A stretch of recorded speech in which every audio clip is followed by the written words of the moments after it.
میں تمہیں ایسا اب نسخہ دے دیتا ہوں، بھائی جنید صاحب آپ نے بڑی تقریریں کی، بڑی پھڑے ماری، تو اب آپ طریقہ بھی بتا دیں۔ میں آپ کو طریقہ بتا دیتا ہوں، اور قسم کھا رہا ہوں میں اللہ کی، اگر تم نے وہ کر لیا تو اللہ تمہیں بغیر مال کے پال کے دکھائے گا، ٹھیک ہے؟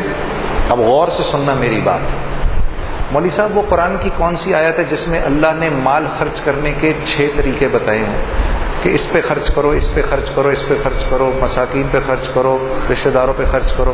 ایک آیت ہے، کوئی حافظ اگر ادھر بیٹھو آپ کو یاد آ رہا ہے؟ ذرا بتاتے جاؤ، پہلے کس کا نام لیا؟ سب سے پہلے اپنے مال کے 6 حصے کرنے ہیں۔ آج کے بعد جو گھر میں پیسے آئیں گے اس کے 6 حصے کرنے ہیں، ٹھیک ہے؟ غور سے سن لو، جو گھر میں پیسے آئیں گے اس کے کتنے حصے کرنے ہیں؟ 6 حصے کرنے ہیں۔ سب سے پہلے کس پہ خرچ کرنا ہے؟ فقراء پہ خرچ کرنا ہے، ٹھیک ہے جی؟ سب سے پہلے کس پہ خرچ کرنا ہے؟ پھر کس کا نام لیا؟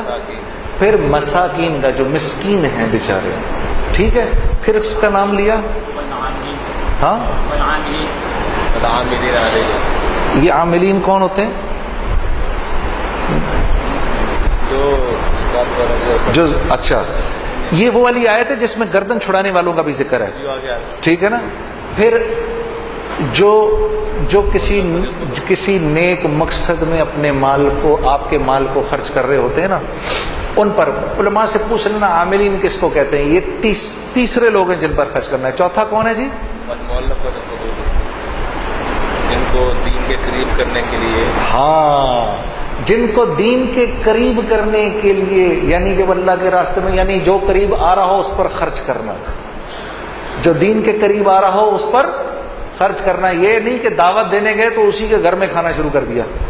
جی ہاں جی، میرا ایک دوست ہے، وہ تو یہ کرتا ہی کرتا ہے، میں اس کو سمجھاتا ہوں نہ کیا کر۔ وہ جس کے گھر جاتا ہے، سر ہم بیٹھے ہوئے چائے منگوا لیں گھر سے، اندر سے، جس کو دعوت دینے گئے ہیں اسی کے گھر سے چائے منگوا لی۔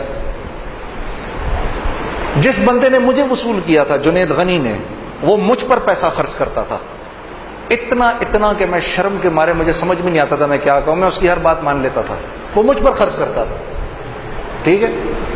4 ہو گئے، 5واں گردنیں آزاد کر دیں، جو قیدی ہوتے ہیں، جو عدالتوں میں پھنسے ہوئے ہوتے ہیں، جن پر قرض چڑھے ہوئے ہوتے ہیں، اللہ کے راستے، وابن السبیل، اور جو اللہ کے راستے میں ہوتے ہیں۔ 6 تو یہ ہو گئے، اپنے مال کے کرو 7 حصے، اور 7واں حصہ گھر والوں پر۔ اب یہ بات تو بڑی، پھر سمجھ لو کہ پاگل ہوں نا، ہاں کوئی گل نہیں، میرے نبی نے اللہ کا ذکر ایسے ہی کرنے کو کہا کہ لوگ تجھے پاگل ہی سمجھیں، تو پاگل بھی اگر سمجھ رہے تو کوئی بات نہیں۔ اپنے مال کے کرو 7 حصے، اور اگر تم نے اس طرح مال خرچ کر لیا، میں قسم اٹھا کر کہہ رہا ہوں کچھ عرصے بعد تمہیں روپے پیسے کی ضرورت سے اللہ آزاد کر دے گا۔ اگر نہ کیا تو مجھے پکڑ لینا، یہ بات مجھے مولانا سعید احمد خان صاحب کے توسط سے کسی نے بتائی ہے کہ ایک آدمی نے کہا مولانا یہ آپ زندگی کیسے گزارتے ہیں؟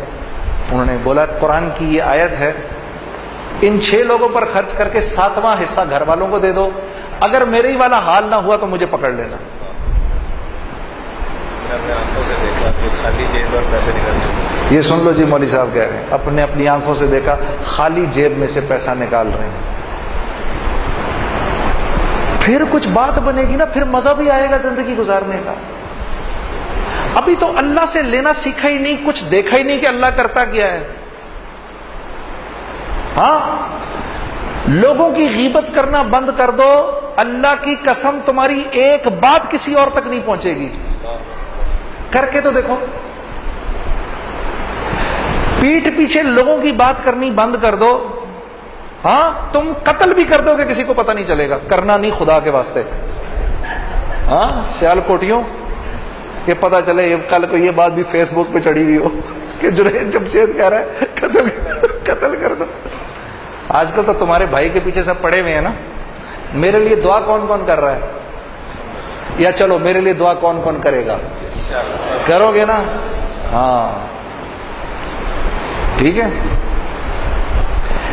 یہ کر کے دیکھو تمہاری زندگی کیا بن جائے گی، اتنا مزہ آئے گا زندگی گزارنے کا.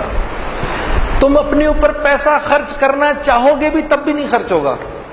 جس چیز کی خواہش کرو گے وہ اللہ کی طرف سے آ جائے گی تمہارے پاس. تمہیں سمجھ بھی نہیں آئے گی میں اس پیسے کا کیا کروں یار، پھر جا کر خرچ کر دو گے کسی کے اوپر.